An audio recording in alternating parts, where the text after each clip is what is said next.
പുതുശ്ശേരി ഗണേശപുരം ശ്രീ ശക്തിമാര്യമ്മൻ ക്ഷേത്രത്തിലെ ഉത്സവത്തോടനുബന്ധിച്ച് നടത്തുന്ന സംഭാര വിതരണം വഴിയാത്രക്കാർക്ക് ആശ്വാസമാവുന്നു. ഏപ്രിൽ 14 മുതൽ മെയ് 5 വരെയാണ് ക്ഷേത്രത്തിൽ ഉത്സവം നടക്കുന്നത്. ഉത്സവത്തിന്റെ ആദ്യ ദിനം മുതൽ തന്നെ ഉത്സവ കമ്മിറ്റിയുടെ നേതൃത്വത്തിൽ സംഭാര വിതരണം തുടങ്ങിയിരുന്നു.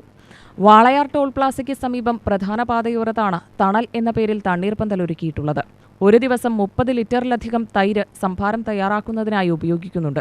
നൂറുകണക്കിന് യാത്രക്കാരാണ് ഇവിടെ വാഹനം നിർത്തി ദാഹമകറ്റുന്നത്. പാലക്കാട്ടെ കൊടും ചൂടിൽ സംഭാര വിതരണം വലിയ ആശ്വാസമാണെന്നാണ് യാത്രക്കാരുടെ അഭിപ്രായം. വലിയ സന്തോഷം. നല്ല ചൂടൊക്കെ വരുന്ന ഞങ്ങൾ കച്ചവടക്കാർക്ക് വലിയൊരു ഉപകാരം. എല്ലാവരും വരുന്നവരും പോകുന്നവരും കുടിക്കുന്നുണ്ട്. ഭയങ്കര ചൂട് ആശ്വാസമുണ്ട്. അവിടെ വരുമ്പോൾ ഞങ്ങളെ ജോലിക്കുക വലിയ സന്തോഷം.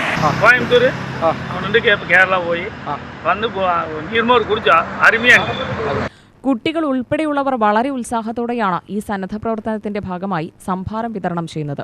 മെയ് 5 വരെ സംഭാര വിതരണം തുടരുമെന്ന് സംഘാടകർ അറിയിച്ചു. ശക്തിമാര്യമ്മൻ ക്ഷേത്രത്തിന്റെ 12ാം വാർഷികമായ കുർബാനയോടനുബന്ധിച്ച് നടക്കുന്ന ഒരു ദാഹസമരം, അതായത് എന്നിട്ട് റൂട്ടിൽ വരുന്ന ജനങ്ങൾക്ക് ദാഹം തീർക്കാനായി ഒരു തണ്ണീർപ്പന്തൽ ഞങ്ങൾ ആരംഭിച്ചു.